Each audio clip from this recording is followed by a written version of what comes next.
మనం ఆకాశంలో ఎగిరే గ్రద్దను చూస్తూ ఉంటాం. అది మనకు కేవలం కోడి పిల్లను ఎత్తుకుపోయే పక్షి మాత్రమే. కానీ గ్రద్ద జీవితం నుంచి మనిషి నేర్చుకోవాల్సిన గొప్ప నీతి కథ ఒకటి ఉంది. గ్రద్ద జీవితకాలం 70 సంవత్సరాలు. దానికి 40 సంవత్సరాలు వచ్చేసరికి తన కాలుగోలు బాగా పెరిగిపోయి ఆహారం సైతం పట్టుకోవడానికి కూడా వీలుండదు. ఆ తర్వాత తన పొదునైన ముక్కు సైతం వంగిపోతుంది.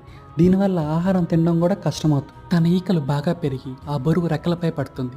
దానివల్ల మునుపట్లా తను ఆకాశంలో ఎత్తులో ఎగరలేదు. ఇలాంటి సమయంలో గ్రద్ద ముందు ఉండేది రెండే దారులు. ఒకటి ఆహారం లేక చనిపోవడం, రెండోది తనని తాను మార్చుకోవడం. అప్పుడు గ్రద్ద రెండో దారిని ఎంచుకుంటుంది. మార్పు కోసం తన దగ్గరలోని ఎత్తైన కొండను స్థావరంగా ఏర్పాటు చేసుకుంటుంది. పెరిగిన ముక్కును కాలుగోల మధ్యన పెట్టుకుని బాధ కలిగిన నెమ్మదిగా ఒలిచివేస్తుంది. ముక్కు కాస్త మళ్ళీ కొత్తగా వచ్చి దానికి పొదును పెరిగేంత వరకు ఎదురు చూస్తుంది. అలా కొత్తగా వచ్చిన ముక్కుతో తనకు పెరిగిన కాలుగోలను మరియు పెరిగిన ఈకలను పీకివేస్తుంది. అలా తన పాత రూపాన్ని తిరిగి తెచ్చుకొని కొత్తగా జన్మిస్తుంది. మళ్ళీ యథావిధిగా తన బతుకు పోరాటంలోకి దూకివేస్తుంది.